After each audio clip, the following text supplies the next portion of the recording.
Assalamualaikum warahmatullahi wabarakatuh. Alhamdulillahirabbil alamin. Wassalatu wassalamu ala asrofil anbiya'i wal mursalin wa ala alihi washabbihi ajmain. La haula wala quwata illa billahil aliyyil adim. Rabbi shrahli sadri wa yassirli amri wahlul 'uqdatam min lisani yafqahu qawli. Alhamdulillah wa syukurillah bahwasanya pada pagi hari ini dengan suasana yang dingin, dengan suasana yang penuh keakraban, dengan suasana yang penuh barokah,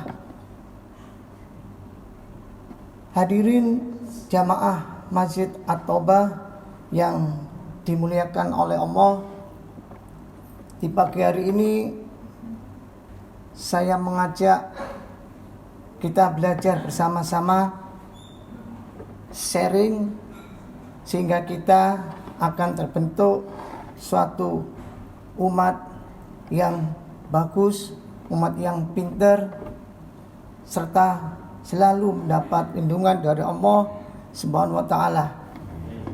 Salawat serta salam kita curahkan kepada Nabi Muhammad sallallahu alaihi wasallam beserta keluarganya, para sahabatnya, umatnya hingga akhir zaman.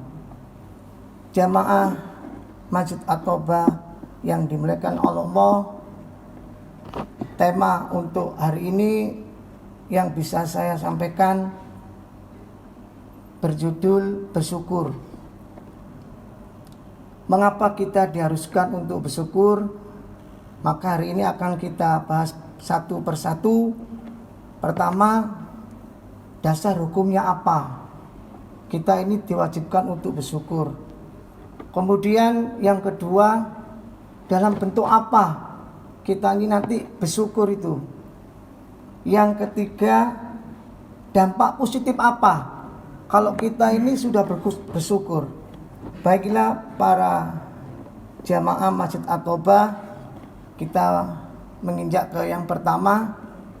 Dasar hukum kalau kita dianjurkan untuk bersyukur itu terdapat dalam Al-Quran surat ke-14, yaitu surat Ibrahim ayat ke-7.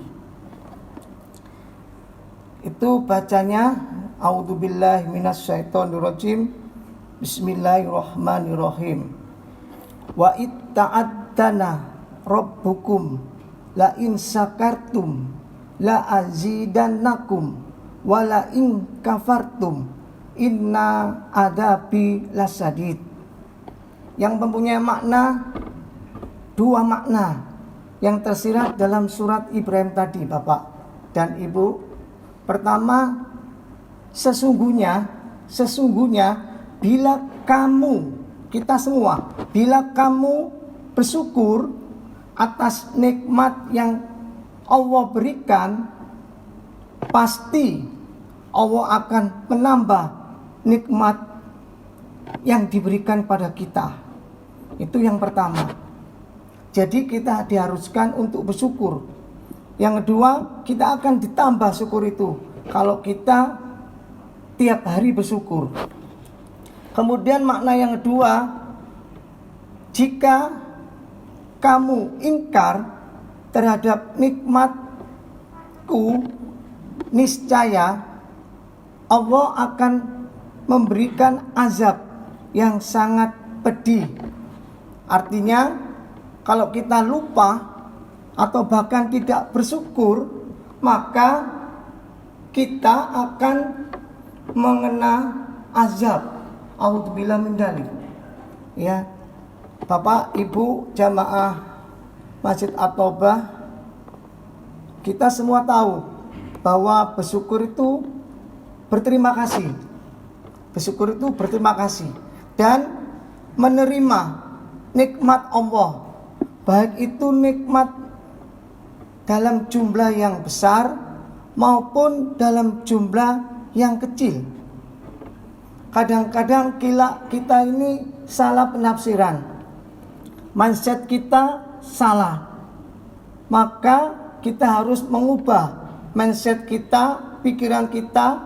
Kita harus menerima semua nikmat Allah, baik dalam jumlah besar maupun dalam jumlah kecil, atau dalam bentuk kesenangan maupun dalam bentuk kesedihan, sehingga kita menjadi hamba-hamba Allah yang pandai-pandai bersyukur.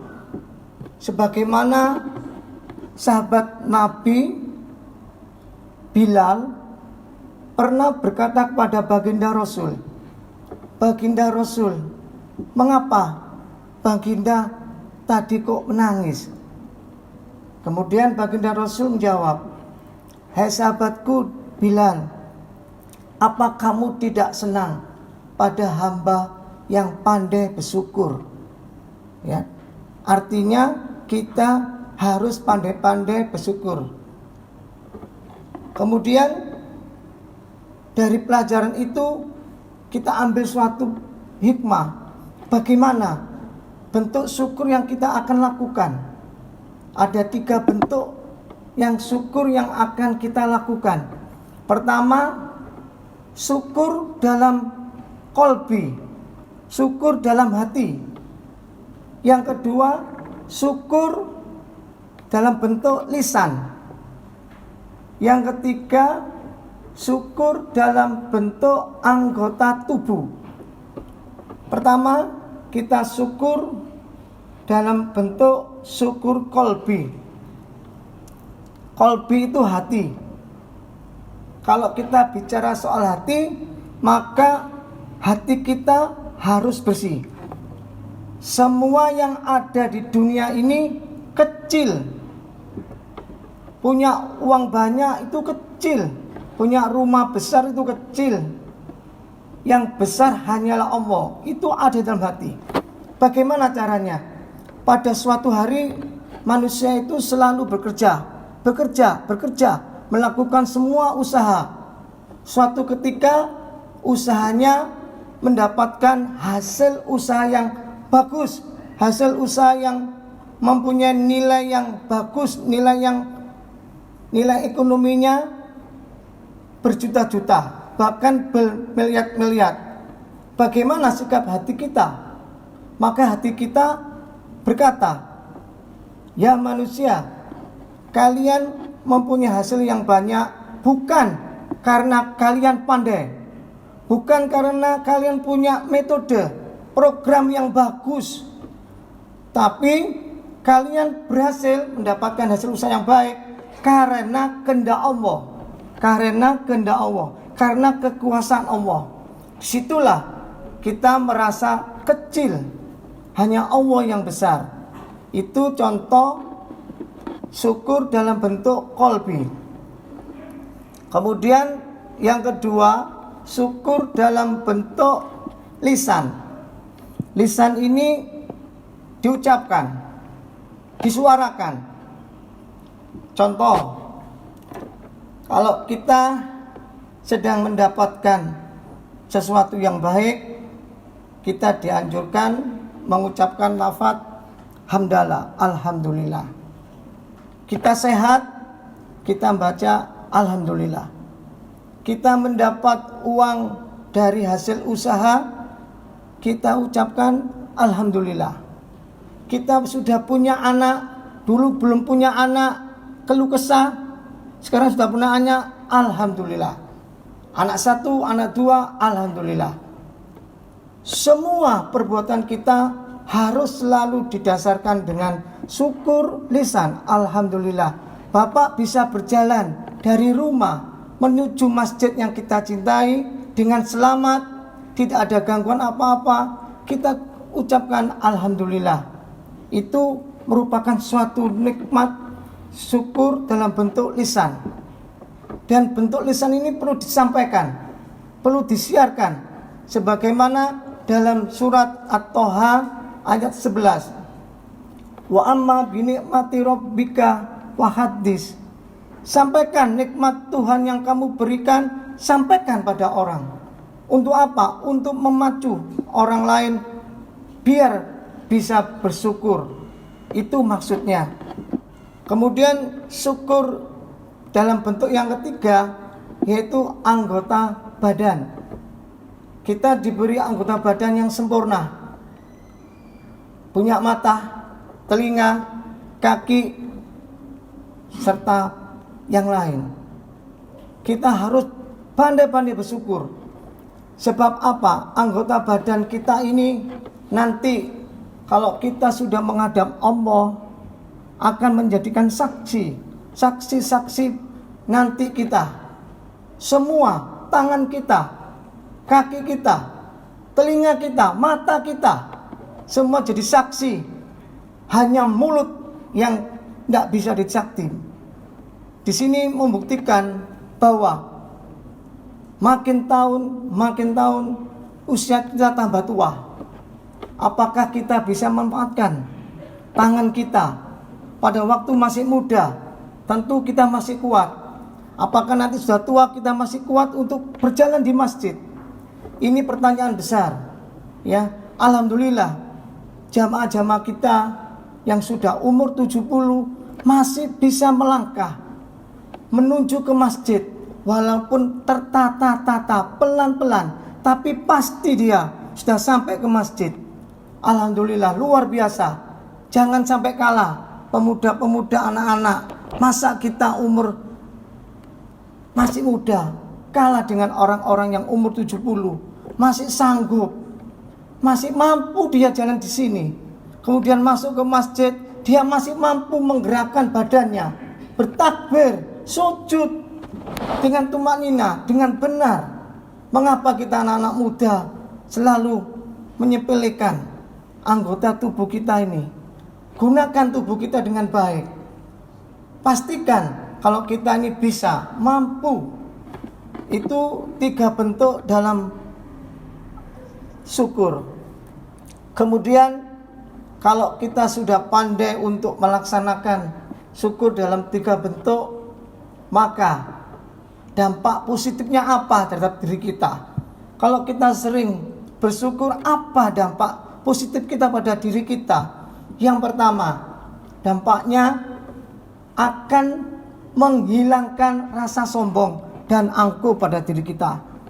Kalau dalam tubuh kita ini masih ada rasa sombong, sombong karena punya wajah yang cantik, sombong karena punya wajah yang ganteng, sombong karena punya kepandaian, punya kemampuan, atau sombong karena punya gelar yang begitu banyak, sombong karena punya kekayaan, sombong punya jabatan, dan sebagainya. Bagaimana pesan dari Al-Quran? Orang sombong itu tidak boleh berjalan di muka bumi. Mau jalan di mana? Apa jalan di bulan? Kalau kita jalan di bulan itu butuh biaya banyak. Ya, jalan di bumi ini enak, tidak butuh biaya apa-apa. Kalau kita mau pergi ke planet, kita harus butuh biaya banyak. Itu membuktikan bahwa kita sebagai hamba Allah kecil sekali. Jadi kalau kita sudah pandai-pandai bisa bersyukur, maka dampak yang pertama menghilangkan rasa sombong dan angkuh pada diri kita. Kemudian yang kedua, dampak positifnya kalau kita sudah bersyukur, maka menyadarkan diri kita bahwa semua yang kita miliki, menyadarkan diri kita, semua yang kita miliki, istri, anak, rumah, mobil, motor, semua yang ada di sekitar kita, itu semuanya milik Allah, bukan milik kita. Apa buktinya? Apa yang kita cintai? Istri umpama, suatu saat istri kita akan meninggalkan kita. Anak, suatu saat meninggalkan kita. Atau sebaliknya, kita yang meninggalkan dia. Itu bukti yang kedua. Ketiga, dampak positif dari rasa syukur, yaitu menghilangkan sifat yang mengutamakan dirinya sendiri tanpa menghiraukan orang lain. Yang penting saya sudah bahagia. Yang penting saya sudah makan. Yang penting anak-anak saya sudah berhasil, tanpa memperhatikan sekitarnya. Kemudian yang keempat, yang terakhir Bapak, kalau kita sudah melaksanakan syukur tadi, maka akan tercipta keluarga yang bahagia, selamat dunia dan akhirat. Oleh karena itu, usahakan kita punya sikap yang kecukupan, merasa cukup, punya ini merasa cukup. Jangan sampai kita takabur atau kufur. Memang syukur sama kufur itu bedanya sangat tipis sekali. Ya, kita jangan sampai kufur. Kalau kufur maka Allah akan melaknat kita. Karena itu suatu hari sahabat Nabi yang bernama Abdullah Abdul Maksum itu pernah berkata bahwa Nabi itu sering berdoa. Doanya, ya Allah, ya Tuhan kami, tunjukkan pada kami ketakwaan, kemudian kecukupan. Di sini kita dasari kecukupan, merasa cukup, tidak merasa kurang. Kalau kita merasa kurang, seperti cerita-cerita itu, apabila kita sudah mempunyai satu lembah emas, artinya lembah itu isinya emas semua. Suatu hari kita akan menginginkan 2 lembah yang isinya emas. Kemudian selanjutnya kita ingin lagi lembah ketiga yang isinya emas. Begitu terus, sehingga manusia lupa. Pada akhirnya kita akan menuju Allah SWT. Cukup sekian. Mudah-mudahan kita semua yang hadir di Masjid At-Taubah ini selalu terjaga dari sifat kufur, selalu melaksanakan bentuk-bentuk syukur, dan mudah-mudahan kita sebagai hamba Allah yang pandai-pandai bersyukur.